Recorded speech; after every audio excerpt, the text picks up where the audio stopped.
Hi everyone, my name is Lisa Biagiotti, the director and producer of Deep South. Welcome to our World AIDS Day live streaming event. We have Dew with us, our director of photography in New York. We have Kathy with us from Birmingham, Alabama.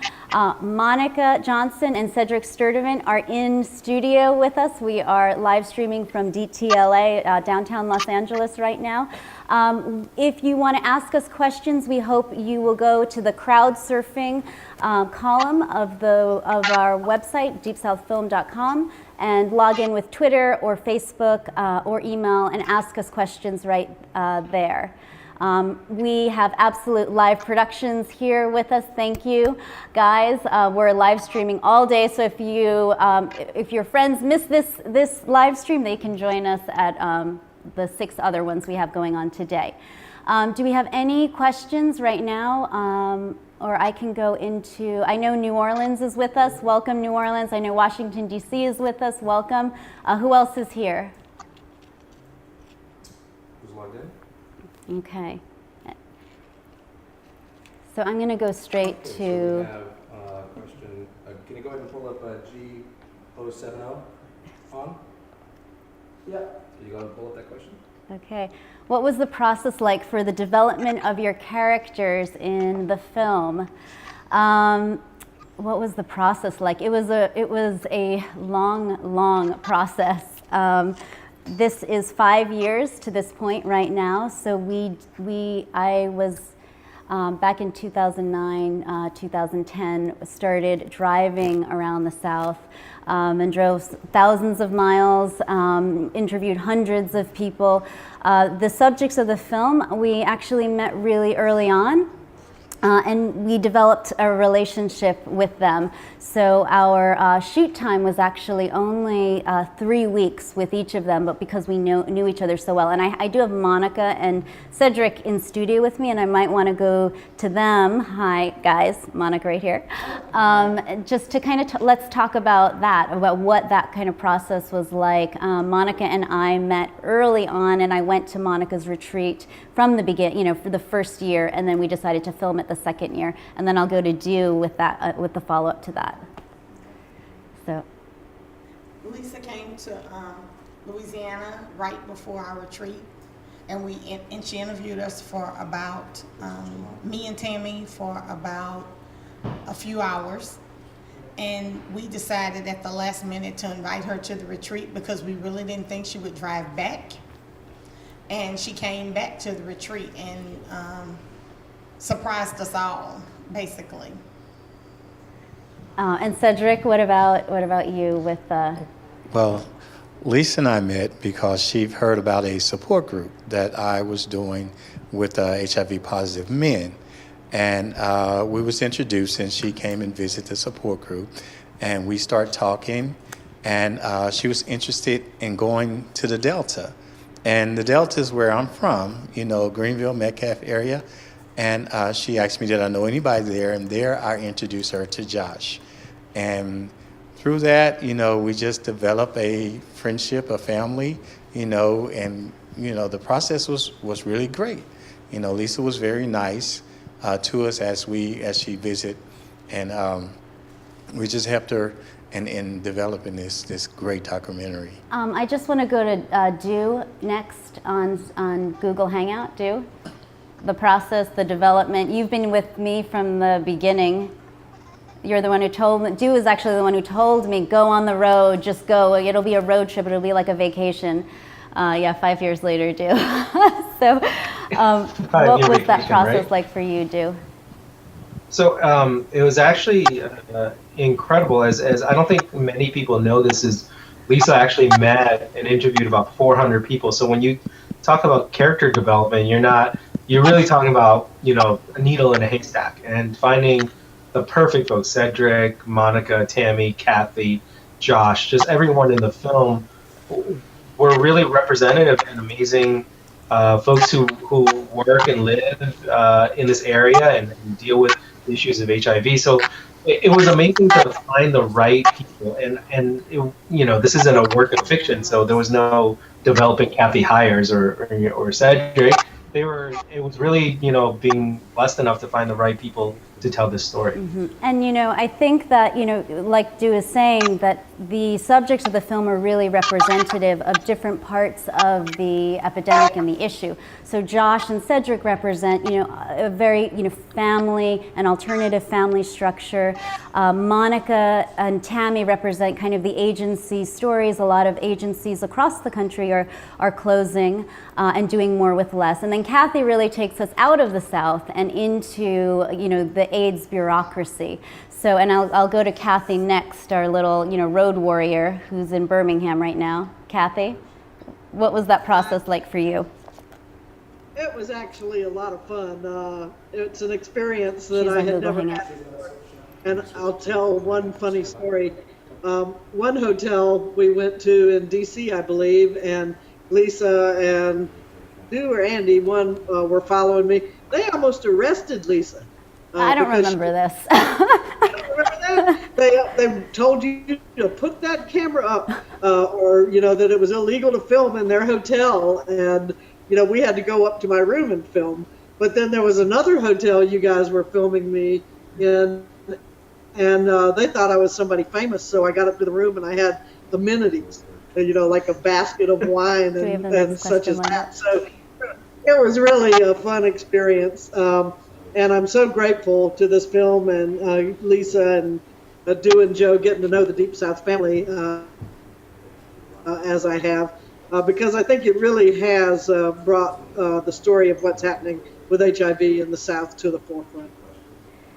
And a lot of times, this is what we often say is this is not really a news story, that this has been trending for a really long time. And, when Du and Joe and I really felt like we didn't have anything to prove with the story, so that we could give more of an experiential kind of first hand look at what was going on and at different levels of this epidemic and this issue that is very disconnected and very, nothing is really efficient. Nothing is, I don't know, it's just, it's hard, and it's been going on for such a long time, and it's how do you, address this issue in different ways. It's difficult. Like, you can't only look at HIV, you have to look at all the other intersections of HIV, and there are many. And we have often said that HIV has been our GPS into the most fragile places in the country. And if there is one hypothesis that the film has,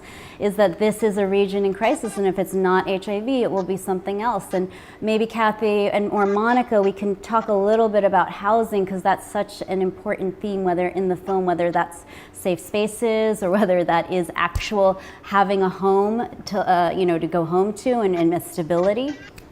Monica, do you want to talk about that a little, and then I'll go to Kathy about that. And if we have any questions from our chat, please chime in. You'll help direct us. I heard Kathy say that when I first watched the documentary about how housing was so important, and it really didn't resonate with me at that point until about 3 or 4 months ago, and I realized I was in the process, or I was about to be homeless, or gonna lose my home. And so now it's a whole different monster for me about what next, what to do. Right now we're AIDS Day. I have 30 days until I have nowhere to live, basically. So HIV is not really a priority for me right now. It's what's next. And I think a lot of people, I know you don't want to talk about that, Monica, I'm sorry. I think a lot of people, they watch this film and then they look at the subjects of the film, and then they are like, oh wow, they're so resilient and they're so empowering, and we feel so positive about that. And then there's something like this where, Monica 30 days from now, right, this very happy time for us, will lose, her home, right? And then who knows? And then how does that affect the community that Monica serves as well? I mean, it's Kathy. Are you saying something, Kathy? Sorry, I'm not. Let me go to you. I haven't said anything yet, but I would like to, because there's nothing I feel more strongly about than how important it is for persons living with HIV to have stable, decent, affordable housing. I mean, that's certainly the thrust of what AIDS Alabama does. And it's because we have discovered that housing may be the most crucial element to a person's success on medications. If they don't have a home, then it's very difficult to adhere to a medical regime. So, you know, I couldn't stress enough how important it is. And about half of the people living with HIV in this country need housing. So it's a huge issue. No, I like that question. Okay. We also just have a question from Trisha. Is there a reason there wasn't more of a focus on rural health workers and the barriers they face with rural community clinics? I think that, you know, this film was not meant to be, you know, a survey of the issue. I think what we tried to do with Danny, the social worker, Trisha, was show what that's like. That Danny drove thousands of miles in 1 year, you know, to go deliver pamphlets to really cut off areas, you know, really disconnected areas. So that, you know, certainly is an issue in rural health workers, whether it's in the South or whether it's, you know, just in rural America or rural anywhere. Certainly have, you know, different kinds of challenges. Kathy, do you want to talk a little bit about rural health workers and kind of what they face? And then we'll go maybe to access. Certainly. Alabama is a good example. Alabama is considered half rural and half urban. And the rural part is very hard to serve for a number of reasons. You know, clearly, geographically, it's difficult because there's so much ground to cover. And then additionally, in the South, we just have so few resources. People may have to drive for hours to get to their medical care, for example. So it's both expensive and challenging and frustrating. I always think of the scene where Danny's out on that dirt road somewhere and his GPS tells him to take a U-turn.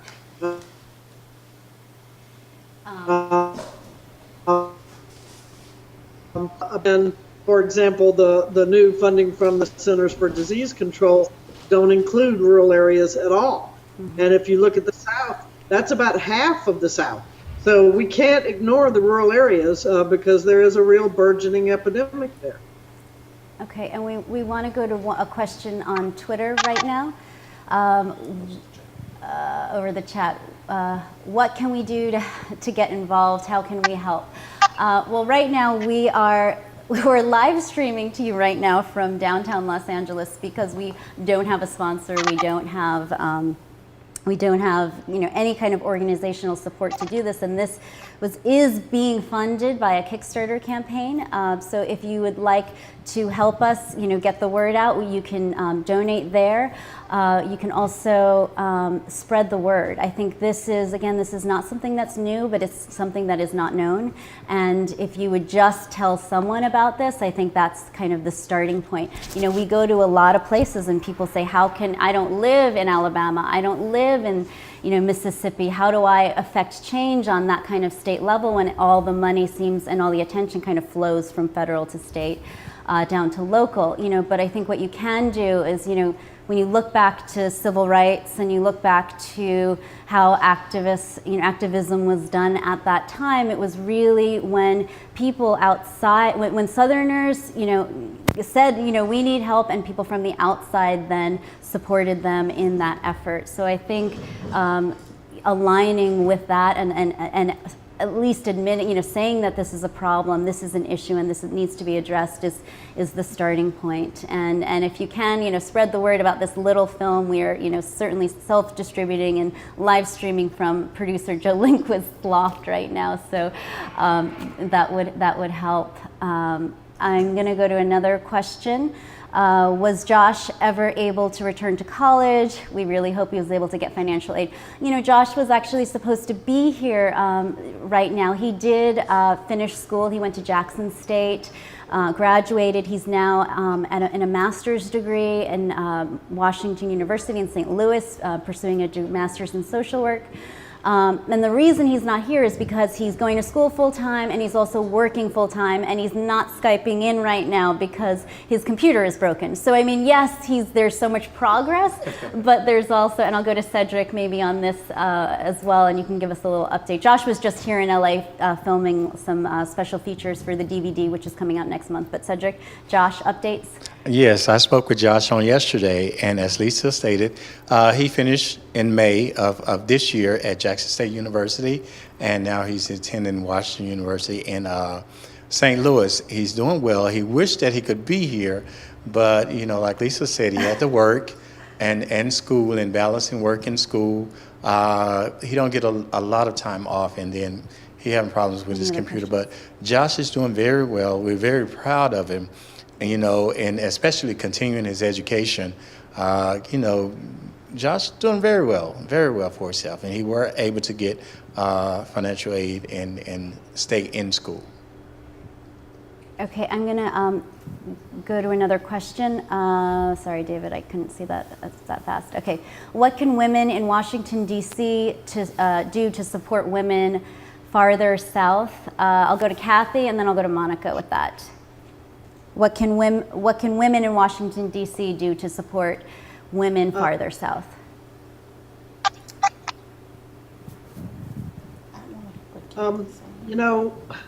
Women have such an important voice, and we're often not heard in this epidemic.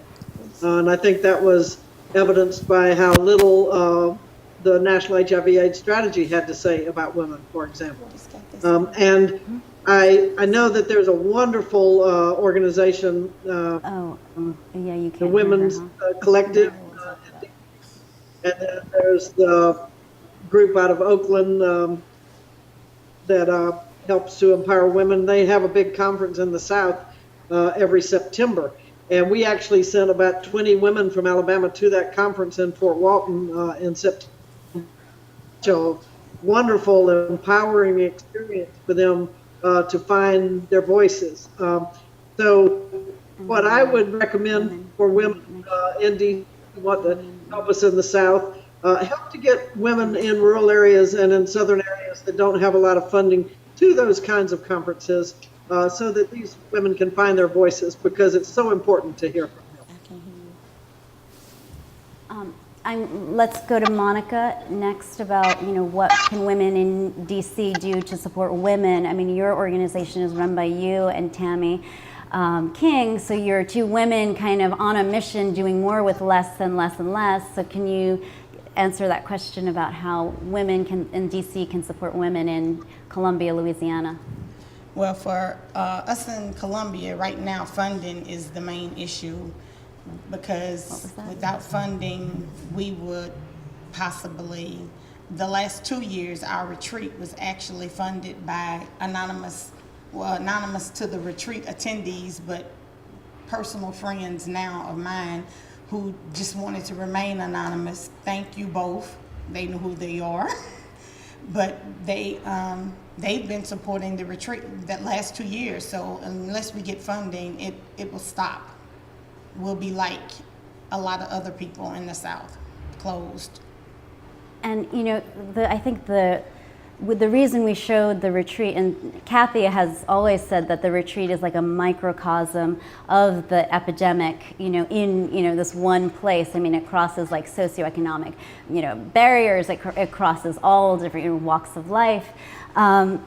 And I think that, that retreat is so vital, because people think, oh, there are support group meetings, oh, there are, ways of connection. And that the span of that retreat, when Dew and I were filming that, it was, totally awkward in the beginning, people not, feeling so closed, and then finally kind of breaking down those inner walls so that they could connect and just talk about even HIV. I mean, HIV was talked about probably on the last day. It was so much more about self-worth. And I think those are kind of the softer, but yet vital issues that, that your retreat does, and that maybe women in DC and women in Columbia, Louisiana, and Birmingham, that they can do. I mean, that safe space is so crucial to, people coming to terms with the disease in their lives.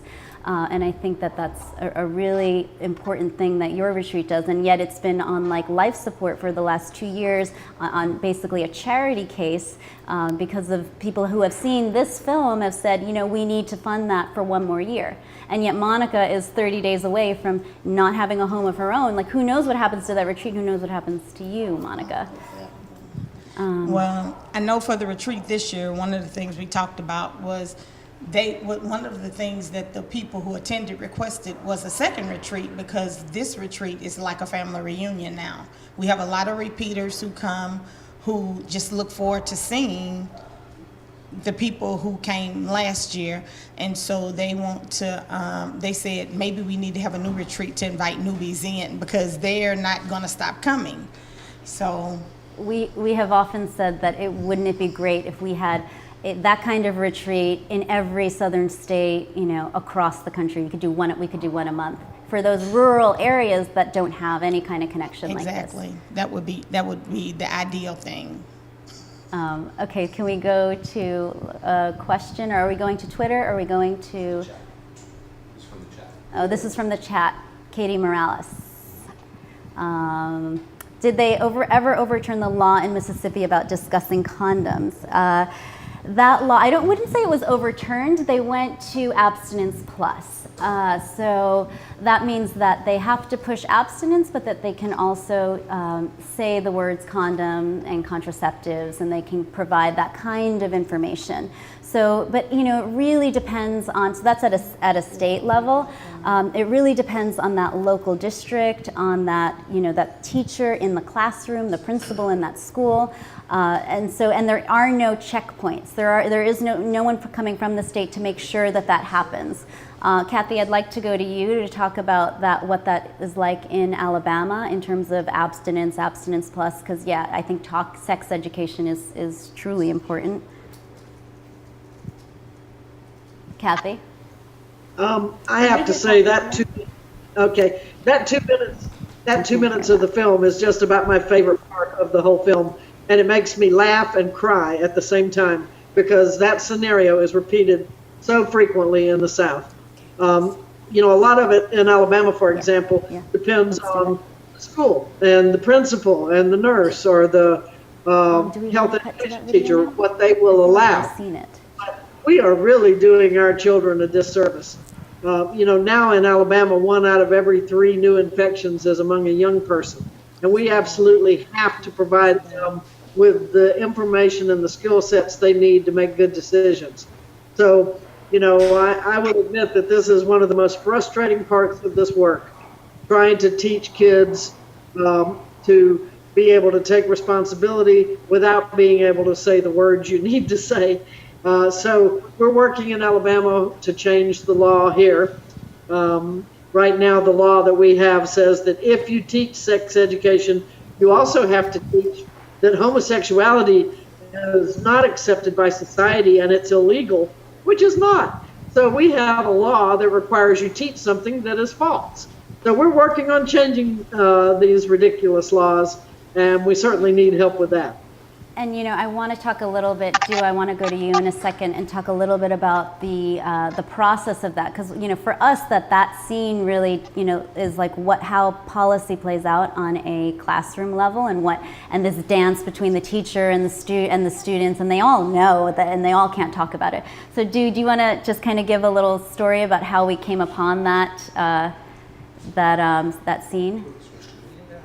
I think that scene and the scene at the retreat are my 2 favorite ones of the film, and it's because we get for the first time a real sense of how things are done in the South. You know, there's a lot of conjecture, there's a lot of assumptions, but when you go into that classroom, you know, we're not saying anything, we're not making any comments, we're just showing the way things are. And the genesis of that scene was, again, a lot of dogged reporting, a lot of hanging around, a lot of building trust. And it's not easy as any reporter or anyone who's tried to do this kind of stuff before to get into the classroom, you know, for a lot of good reasons, protecting students, protecting the education system. But I think we found right allies who said, you know, we got to show what's going on in here. Enough of this silence, enough of assuming business as usual is good. And I think that without the bravery of the people who led us into that classroom, the film would have fallen a lot shorter. And again, we're not putting any dramatic statistics on the screen. We're not editing it in any false way. This is what happens in classrooms over and over again. And it was really important. But again, for those at home, it's a 2-minute scene that probably took a year and a half of building that trust to get into that classroom. So it was important. And I think the whole importance of the film is talking. When Dimitri at the retreat, she's talking, and you mentioned at the beginning of the retreat things are awkward and slow, and I think the discussion about AIDS and HIV in this country is awkward and slow until people start talking.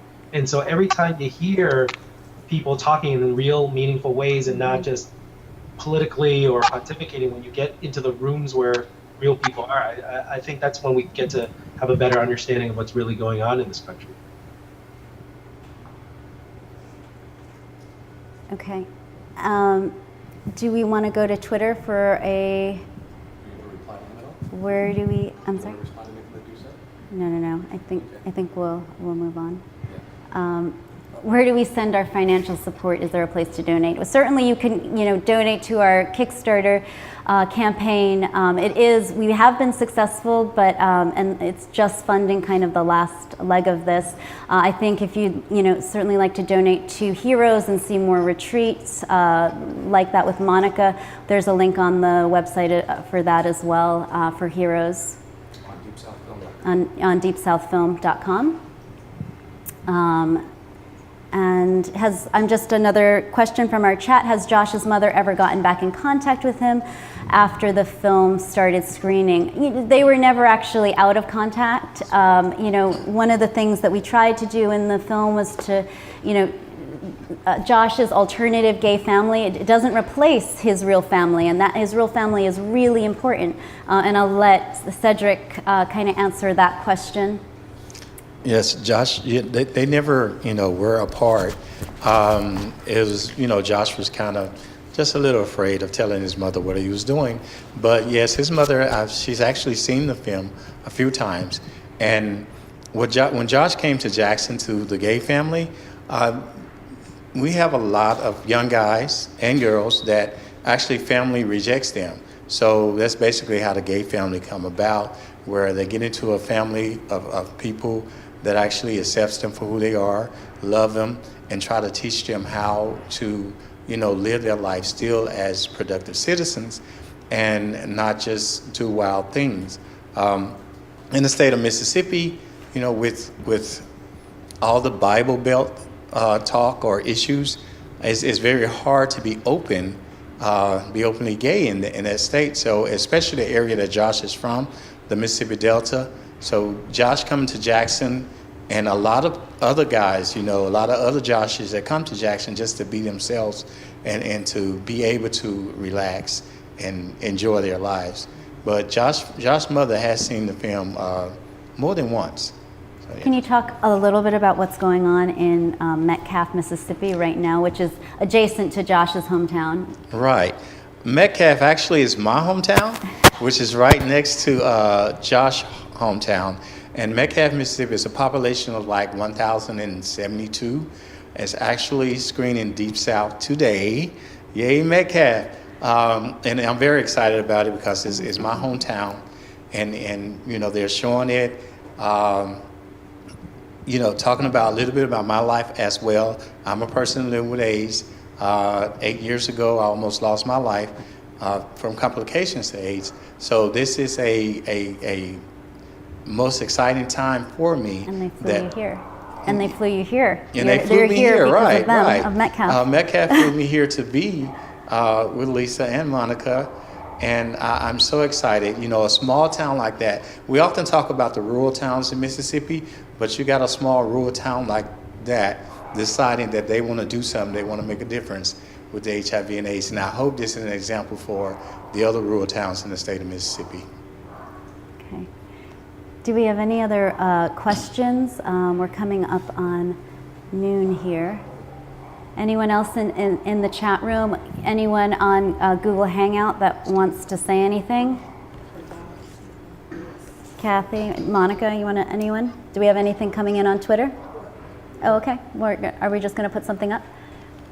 What is the reason the film focuses on the South? Okay. This is, I feel like so much like a broken record. Kathy, I feel like you, honestly. It's like, once again, why the South? Because this is where the epicenter of the epidemic is. This is ground zero. And then when we were going into these places, you expect it to look a certain way. You expect to be going into 50% higher rates of infection, AIDS being one of the leading causes of death among African American women. And what you find is silence, and the stigma is overwhelming, and it's surprising. So that's what I think took us such a long time to figure out the story. This is not the story of what the AIDS epidemic was like 30 years ago. This is the story of what the HIV/AIDS epidemic is without an activist movement. And I think this story has always existed. And what my team and I really wanted to do was to show those connections and to show this story in a way that wasn't like the South is backwards, or wasn't like this is, they're just behind. We actually think that the South is ahead and that systems are collapsing, and that, the Southerners do a lot with nothing, and that will maybe be a lesson to come for the rest of America. Anyone else want to chime in there? Are you talking to? Let's go to Do. The key thing to remember, it is about the South, but also the one thing I'd love people to get from the film is that while the film actually ends, it's 72 minutes long, these stories have not ended, and they're going on, and I think that's one of the reasons why we intentionally left a lot of the strings untied during the film.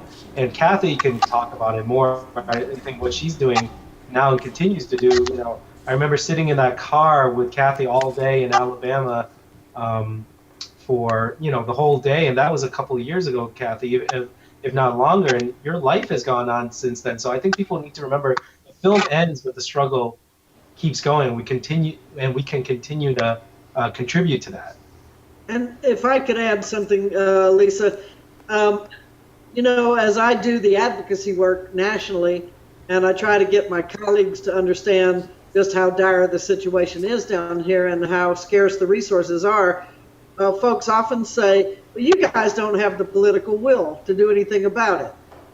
But I have to say, what I want people to remember is that these bad policies and this lack of funding hurts the people living with HIV disease.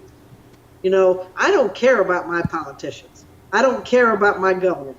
I'm furious that Alabama has not expanded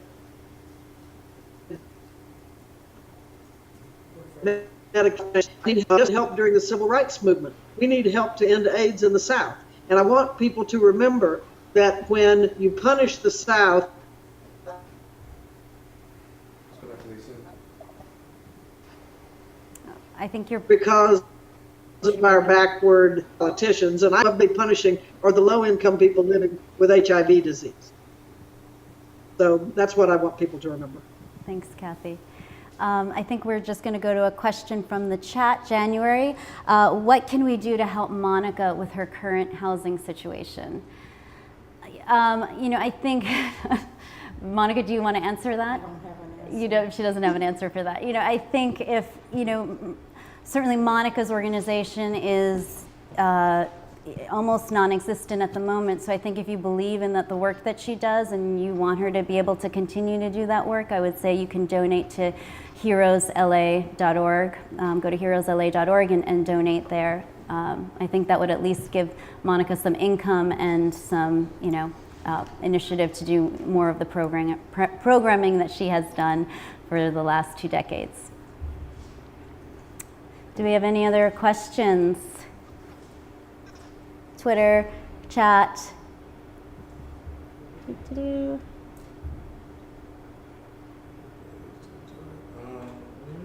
Are we good? I think we're good.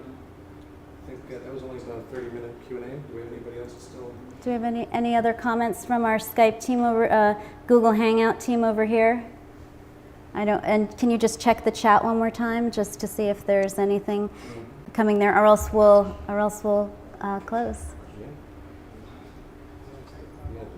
Yeah, we are screening all day, and please spread the word around. You can also rent or download the film on yekra.com. And were there any technical difficulties? This is our first run doing this, so if there was something that was weird, leave comments for us so that we will change it the next time we do this. Anything else? So yeah, just that would be really helpful for us. Was the staging awkward? Could you hear us? Could you not hear the people on Google Hangout? Those would be really helpful for us. And if you could just spread the word about this little film and this very big and important issue, that we would be so grateful. We are so grateful that you joined us here. This has been, again, 5 years we've been doing this. And it's coming down to this day, and we're really trying to get the film out there in a much bigger way, and we couldn't do this without you. So we'd like to thank our Kickstarter backers and our hosts who are screening the film. We'd like to thank Tug, who facilitated that, and Absolute Live Productions here, Crowd Surfing, who's enabling all of the chat features on the website. Thank you, thank you, thank you. Again, we will be live again in... I don't even know when we're live again. Do we have a schedule? An hour and 20 minutes we'll be live again. We'll be standing by answering any questions in chat or via Twitter or on Facebook. So please, this is our opportunity to have a kind of back and forth conversation. So thank you, thank you. Are we good? Are we good? I want to switch back and forth to Do and Kathy. We can say goodbye to them. We're going to say goodbye to you guys. So hold on, Kathy, wave. Bye, everybody. And Thank any way to you. help her? And Do.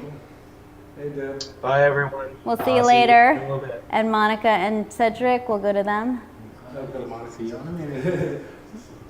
All right, and we're going to go to Black, and that's it. So And thank you. Bye.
Hello, we are back.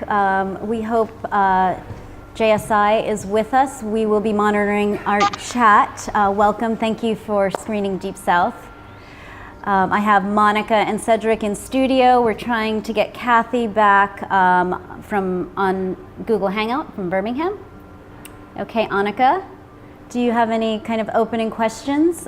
This was kind of a more one-off Q&A, so it's a little more personal and tailored to your questions. We will. Basically, just let me tell you guys, JSI at 8 of their offices across the country were screening Deep South for World AIDS Day. So that was the, okay. How did you decide to make bigger and what, how did you decide what to make bigger and what did you decide to make smaller? What does that mean? What did you decide to make bigger and what did you decide to make smaller? I'm guessing you're talking about the story structure and the look at, actually, can you, are those windows open? Can we close those windows? They're just, there's a scrap metal yard across the railroad tracks and it's really loud. You know, so when I started doing this 5 years ago now, I went all across the South and, you know, people in Eastern North Carolina and Western Louisiana were telling me almost the exact same things. And so we decided that we really needed to look at the issue from different levels. So we looked at it on a very personal level. Josh and Cedric are, you know, about family, informal, you know, alternative family structures, the gay family being that. And Josh's whole story is about him being really isolated in his hometown in the Mississippi Delta, and then going to Jackson, Mississippi, which is not even really a big city, but, you know, has some more resources and support and connection. Monica's story with the retreat, Monica and Tammy, is really about agencies across the South and across the country closing. They're doing more with less. They're trying to get by. You know, money is shrinking all over the place, and for these kind of small community-based organizations, that's really an issue, and that's something that I got kind of recurring theme that I saw. And then Kathy really takes us out of the South into the AIDS bureaucracy. Why is her whole story, you know, long hallways and, you know, her hobbling down those, you know, hallways saying the same thing over and over and over again. And so we kind of flipped, and you can imagine how uninteresting it is to film conferences and, you know, her checking into hotel rooms. But we decided to flip it because every time I talked to Kathy, she was in a different place. And so we made that part of her story. And so why does she have to say the same things over and over again? And why does a CEO of a, you know, regional, you know, AIDS service organization, what is she doing in Washington all the time? Why is she doing this? And then there was the mini stories in the film that really look at the context of the South. So it's more the pastor, the MAP, the rural social worker, the sex ed, you know, teacher, and those were kind of like a cushion about, you know, what the context of what the story was about. So I hope that answers your question. You know, there's a lot of things, you know, HIV, what I found really intersects a lot of social issues. And so that was, you know, this is not a survey documentary. It's really much more about family, safe spaces, housing certainly, and then housing not only, you know, housing as intervention, but also housing as a safe space and home and family. So I hope that answers your question. I want to take this a little and put it, because I can't read here. What did you, oh, okay, hold on.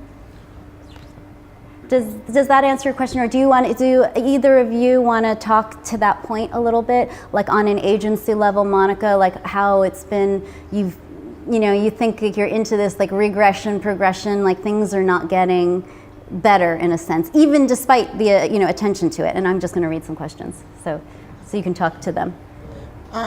For heroes, especially in the South, I would think 30 years into the epidemic that things would be a lot better. But we have a lot of regression going on instead of progression. And despite what a lot of people think, this is 32 years positive for me. So I was here in the beginning of the epidemic. So I know about all of the stuff that has been done, but and not to discount or discredit anything that has been done, but I have to live today. And I feel like those issues are not being addressed now. It's just, they still want to hang on to what everybody has done and not talk about what we need now. I think we can. I think that the issue, is certainly being more remedicalized right now, and it's really a look at, the social issues, all those kind of ancillary, tangential, issues that are so important. Something like housing, right? So, while there's so much talk of the cure and the end of AIDS, I just don't ever see that ever happening. Certainly in my lifetime, with the way things are going. So this film is really a look at a region in crisis. It's a look at, through the lens of HIV. So it could be a lot of other things. It could be incarceration rates, teen pregnancy rates, STD rates, poverty. This has become a disease of poverty, and none of this is really new. I do want to, I'm getting a chat question here about, how is Josh? And I'll let Cedric answer that. You can talk right to. Okay. Well, Josh is doing very well. Josh graduated from Jackson State University in Jackson, Mississippi this past May, and now he's getting his master's at Washington University in St. Louis. He's working. It's one of the reasons why he's not here. He was unable to get off work, and he got problems with computers, so he is doing Well, his computer wonderful. broke. It Yeah. didn't. It's Yeah, his computer broke. He's doing great in St. Louis. He has his own apartment and he's working and he's going to school. It's tough for him. I spoke with him on yesterday, but he's hanging in there and he's Oh, we have A back really here. want to get through this, and he's going to get through it. So Josh is doing well. Okay, and we also noticed that Abraham Baldwin Agricultural College is here. Welcome. If you could just hashtag Deep South Film or in our chat, that would also be great. We want to answer your questions as well. Thank you for that, lower third. We didn't actually leave. There was a question about leaving so much footage on the cutting room floor. The process of this film, I think, is a little different from other documentaries. So we did have about 80 hours worth of footage, which is kind of a lot, but for a 72-minute film, it's pretty standard. The thing was that I knew the subjects of the film probably at least 8 months to a year before we started filming. So our filming schedule was actually very short. So it was like 3 weeks, 5 days with Josh, 5 days with Monica and Tammy, and then about 7 days with Kathy because she was in a bunch of different places. And it needed to be that way because we were certainly on a budget, and Doolin too, my director of photography, could only come down on in like chunks of time. So it was really more of a cinema verite approach, and because I knew their stories and their lives so well, it was easy. It was like, okay, we were going to we didn't actually know what we were going to get. Like the best moments in the film are actually not, not even thought out or, with my mind. That Dimitri scene where she's like, F them, and then 2 times. That's like one of my favorite scenes in the film. And Monica, I don't know if you want to maybe talk about kind of that, because we didn't expect that at all, and we didn't even know you just realized that Dimitri was at that point in her life. And maybe couch it in like how the retreat kind of brings that out in people. Well, usually at the retreats, what we usually go through is the first day everybody is in shock that cell phones don't work and that they're in the country, like literally. That's a good question. Way out in the woods.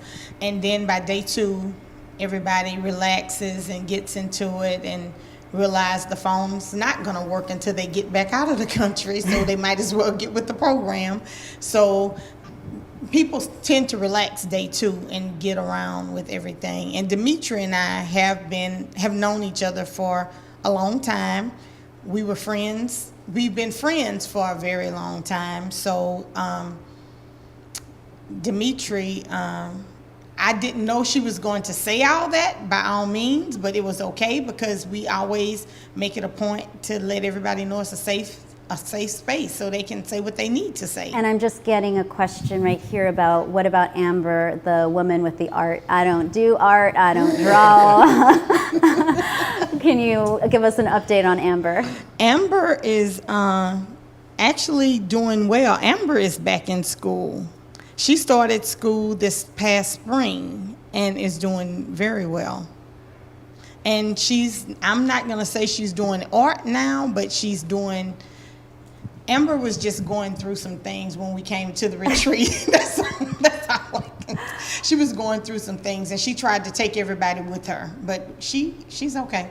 So here's the hard thing, I think. You have something like, and the reason that we featured the retreat in the documentary was, it was like the importance of this space, this safe space where people who live in rural areas and they don't necessarily have support group meetings to go to all the time, or they don't have families that support them as well, or friends, or they can't maybe talk about their disease or kind of the uglier things in their life if they because they feel shamed and stigmatized, and they're living in fear basically, or they don't want to do them and they want to kind of live their life without that.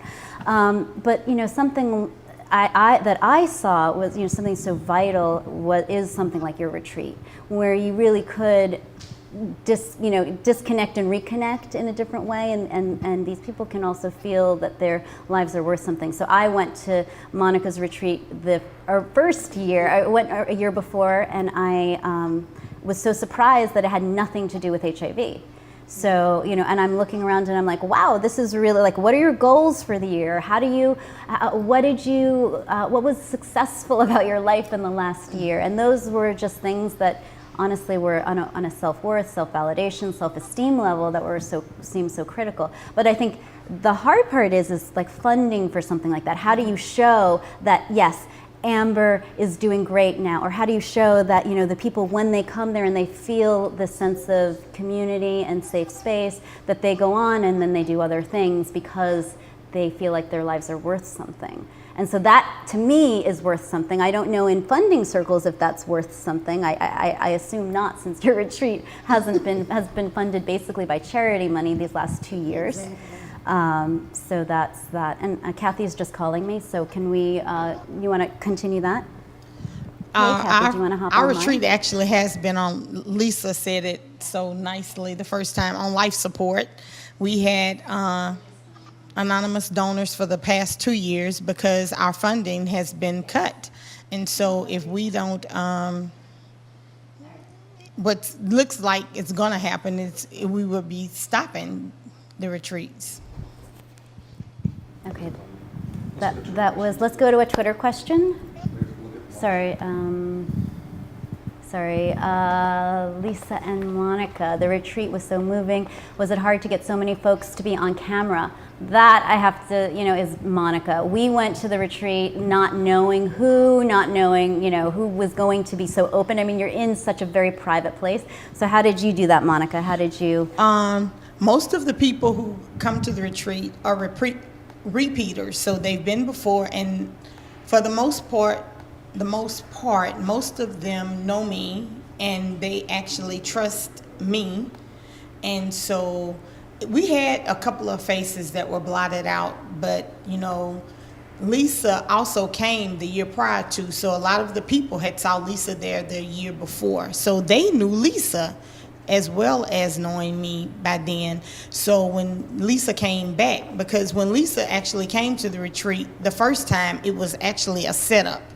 Lisa interviewed us for, me and Tammy, she came to my office and interviewed us for 4 or 5 hours talking about, I don't know what my film is going to be about. I'm trying to decide what I'm going to do. And You're exposing my process, Monica, which is I don't know what I'm going to do. So when she came to Louisiana on the 4th of July weekend, so everybody knows 4th of July weekend is a big eat weekend, a huge eat weekend. So she came on I think it was like a Thursday or Friday, and she made it real clear that she was going back to New Orleans to hang out with some friends of hers, and she was going to be there for the next week. And at the end of our conversation, at the end of her interviewing us, me and Tammy looked at each other and we were like, oh yeah, well, I guess we can invite her. That's what we said. Thinking Lisa wouldn't drive back because New Orleans is 4.5, 5 hours from where we live. So when she showed up to the retreat, we were both just really, really surprised. And I was surprised too. It was one of the most formative experiences for me because I'm looking at all the data, I'm looking at the research, I'm talking to the academics and the researchers about this, and I don't understand it. I don't understand why the data, which is 50% higher rates of infection, African American women, AIDS being one of the leading causes of death. You expect you're going into ground zero of the AIDS epidemic, and it's so quiet, no one is talking about it. World AIDS days come and go, and that's it. So for me, it was about oh, this is a story about something that's much different than what I came here to look at, to examine. So it was really formative early on. I think we have a question here. I'm just looking over from the chat. Have things changed in the South since the film was made in terms of funding, access, etc.? I think things are slowly changing, and I'm just checking to see if Kathy's is here so I can jump to her a little bit. No, she's not yet. Things are slowly changing, but they're also kind of getting worse, and I think they'll have to get worse before they get better. So I was invited to the White House in June, and that was for this, with 120 other Southern advocates, trying to talk about why this issue, why the South, why now, and why should it be a priority. And we kind of, after a 3-hour meeting, nothing was really planned, nothing was said. It was kind of highlighted, the box was checked, and it was really frustrating for me because I'm their evidence is all laid out here. This is not even, you don't even really have to do more research on this. Everything has been trending and for a long time. So when are we going to decide whether to look at this, and when are we going to act on this? I think there is a lot more funding now coming in. I know Elton John I've been reading op-eds that he's been writing and certainly interviews in the New York Times. And he's made a big push for HIV in the South. I don't know that he has actually seen the film. I know his people are aware of it. I know I've spoken to many of his grantees, and they are, not supporting this film. So I don't know. I don't know. I will go to Cedric to talk a little about that. Some of the funding has changed. A lot of community-based organizations in the South has closed over the years due to the fact that they need some kind of clinical component of along with the fundings, because they're getting away from prevention and getting more so on the treatment as prevention instead of just prevention. Talking condoms, yeah, we still talk about condoms or whatever, but we're looking at PrEP and PEP, suppressing the viral load. We're looking more on that side of the funding that's coming in now.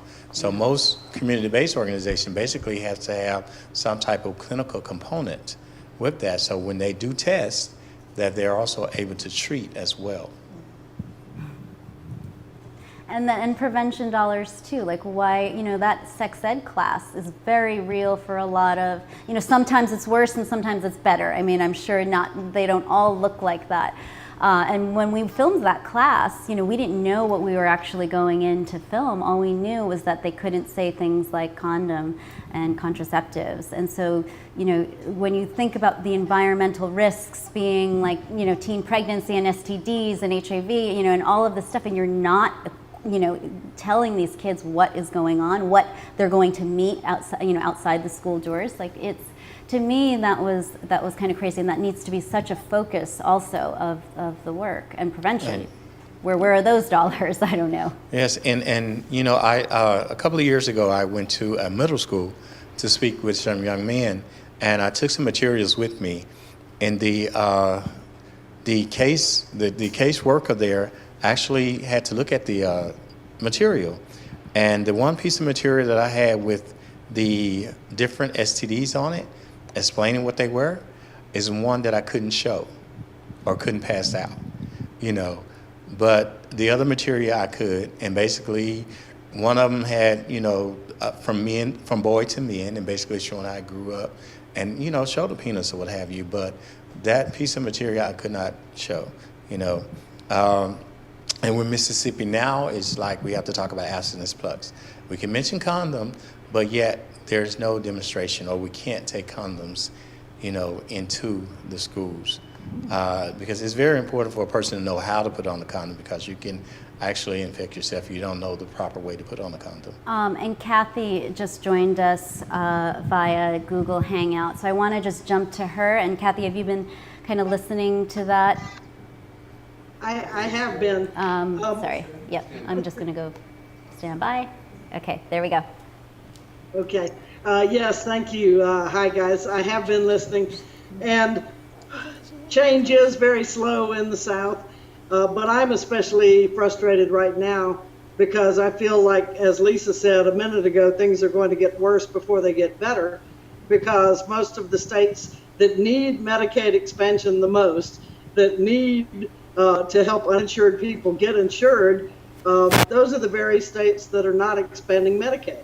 So, as Cedric mentioned, most of the HIV work is now requiring some kind of combination with clinical work.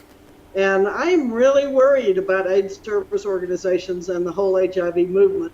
So with the lack of Medicaid expansion in the South, we're just going to keep getting further and further behind because we already had the worst healthcare system in the country, and now all of our money is going to other states that are expanding Medicaid. So the poorest of the poor, including people living with HIV, are the ones who are not getting the help.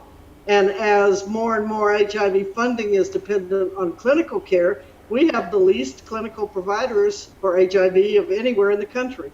So absolutely, things are getting worse. But, I have high hopes. We're pretty smart in the AIDS movement, and I'm hoping that we can figure out a way to keep these AIDS service organizations alive, to provide the services that people living with HIV need in order to stay in that medical care. Well, and I think navigating the system is so difficult because, and I'm going to go to Monica after this, because you, Monica, have tried to navigate, you've been kicked off of insurance, you've tried to, work your way around the system. So can you maybe explain what that was like and how you actually finally found your way back into care after 30 years of, living with the virus? What happened was I lost my medical coverage, so for about 2 or 3 months, I went off of medication, and then I got my medication back, and then I lost it again. So, and I thought I was a person who was in the know, who knew what to do to work the system, and I had to call in all cards to get help, which was very frustrating. And I thought about, because I personally have thought about, I've had enough of this field. It's very divisive. It's very cutthroat. The people who are, not all people, but a lot of the people who are in it, and this is my truth, not everybody else's, just me, because I have been in this epidemic from the beginning. I think a lot of people who are in it, they say they want to help people living with HIV, and they're really in it to help us, but they're really, when the smoke settle and the dust clear, they're in it to help themselves and, name recognition, and I'm the top person and I'm this, and I've just had it. And so it's extremely frustrating, I can't say that I'm in this field, but I've been doing this for 5 years, and I'm surprised, that this and it's not, on a systemic organizational level, it's been surprising, right, in terms of the lack there, of support. But yet on a community level, and going across the South with this film and working with communities has been so enriching. It's like, oh my gosh, yes, I'm connecting directly with communities, and that's been wonderful. And it's like these communities have done without for so long that I think, even though this is a social justice issue, and this is not something that I think these people on the ground, on the front lines, are so exhausted. They're like running around or trying to do more with us. The whole Josh running in place was really a metaphor of, people in the South kind of exerting so much energy and then inching, a little bit forward. And I don't want to say that there is not any progress. I do honestly think, after examining this, that it will need to get worse before it gets better, because if, the powers and the people in power and the people who decide where the money goes and how it's distributed and in what way, don't necessarily see this as a priority, and I think that's hard, and I don't know how to get around that, because even with this little film, we're on charity, a basis as well. We ran a Kickstarter campaign. This is something that isn't mainstreamed at all in a big way. We're live streaming from my producer's loft in downtown Los Angeles. We're on, I feel like this little film mirrors the epidemic in a lot of ways. Everyone knows about it, kind of, and yet I don't know where the kind of action is. And yet I'm so, so grateful to everyone who is screening the film today, and who have brought the film and us into your communities. It's been wonderful. But Kathy, I want to ask you from Mike H, are there any updates? Let's talk about kind of the positive things, because we're, being a little bit of Debbie Downers here. But, there are, maybe we could talk about some of that. I mean, the progress is slow, but it is hopefully going forward. Kathy? Yes, as I say in the film, change is slow, and it certainly is. We worked for about 7 to 10 years on one law, the Ryan White law, before we were able to get it changed to count living HIV and AIDS cases rather than cumulative, meaning counting all the deceased people, which doesn't make a lick of sense, as we say in the South. And we are on the verge of changing another piece of legislation right now, the one for housing. And you all know how I feel about housing. I think it's probably one of the most important components of HIV care. So housing opportunities for persons with AIDS is a law that is distributed today based on every AIDS case since 1981, including more than 650,000 deceased people, which just makes me laugh. I want the money to go to where people are living with HIV and have need. So we are really on the verge of getting that changed, and it should be one of the first laws up for a vote in this upcoming congressional season. So that's very helpful. Do we want to go to Twitter, or do we have anything else in the chat? Would you consider expanding on some of the topics brought up in the film through a series of shorter, more targeted videos? Okay. I do hope that the film inspires other people to do that. I would love, because this is, for me as a journalist, this is a vacant, land in terms of, media and journalism, and it's reported kind of in the same ways, Northerners coming down to the South and telling the same kinds of narratives. I know I was met with a lot of that resistance early on. But I would love for Southerners to tell their own stories. I'd love for there to be some kind of mechanism or fundraising around that. There's so many stories. If Deep South can inspire some of that, or if it brought up different kinds of topics, because you're right, there is no real target. I mean, yes, it's through the lens of HIV, but there's no real targeted, this is what it's about. There, it touches on so many, other things. And I would love to, somehow be able to work with Southerners to create, their stories in their own words. And I hope that the film can do that and inspire that. But me personally, probably not. This has been a 5-year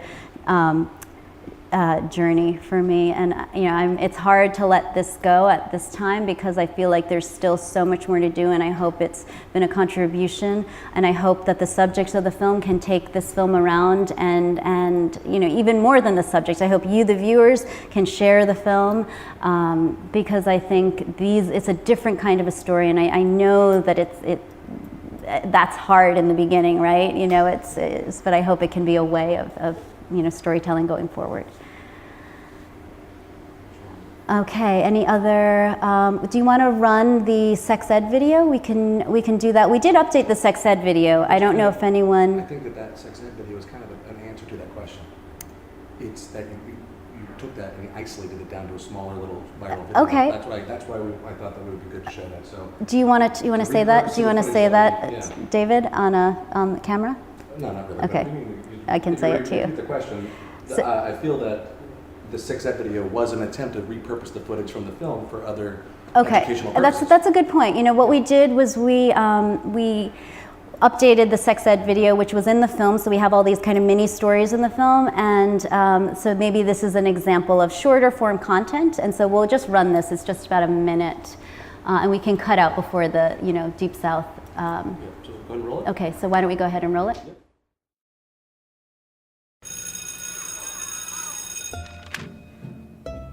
Who can give me the meaning of STD? STDs are sexually transmitted diseases spread from person to person through sexual contact. Have you heard the term,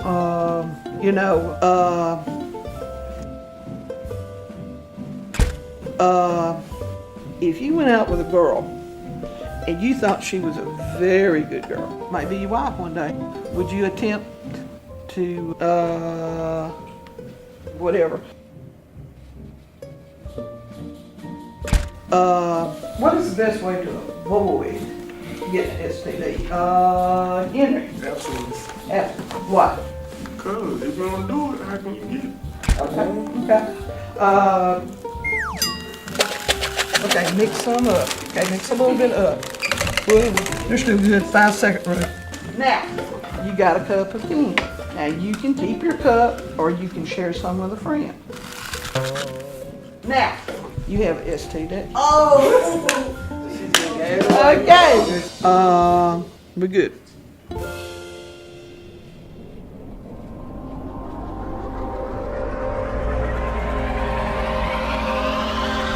We don't have high-paid lobbyists. Okay, so that's kind of an example of how we're kind of repurposing the film, and it would really kind of be great to. We have several other scenes in the film like that, you know, we could also do that too.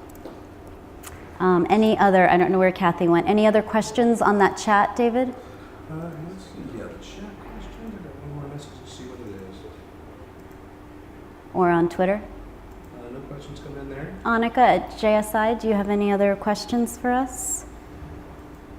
No Twitter. Hi, Kathy. Kathy's already out. No, she's back. Kathy's back. Hi, Kathy. Hi, Kathy. All right. I think they're good. Are we good? We're actually going right. Do we have another Q&A right away? We're going to take a 10-minute break, yeah. Okay, so we're going to take a, thank you so much for joining us. This is our second Q&A today. Oh, and Tammy's here, but Tammy will be here on the next one as well. I don't know, Tammy, do you want to, we just ran the sex ed video.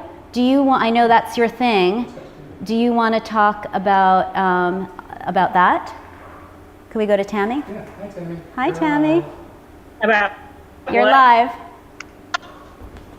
We just watched the sex ed video. Do you want to talk about sex ed in Colombia? Hi, honey. Oh, the lack of? Sure. The lack of? The lack of, yes. Well, currently there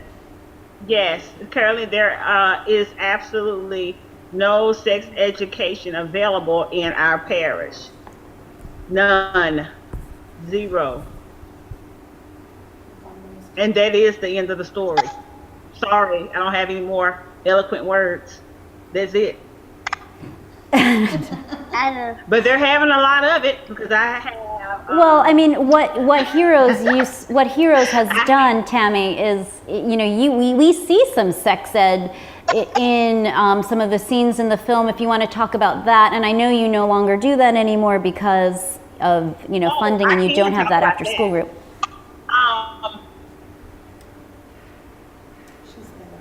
When we actually had our program up and running, we had zero our father a child, zero, when the program was up and running. Last year, I think we had about 7 young ladies to graduate from a class of 100 who were either pregnant or already had children.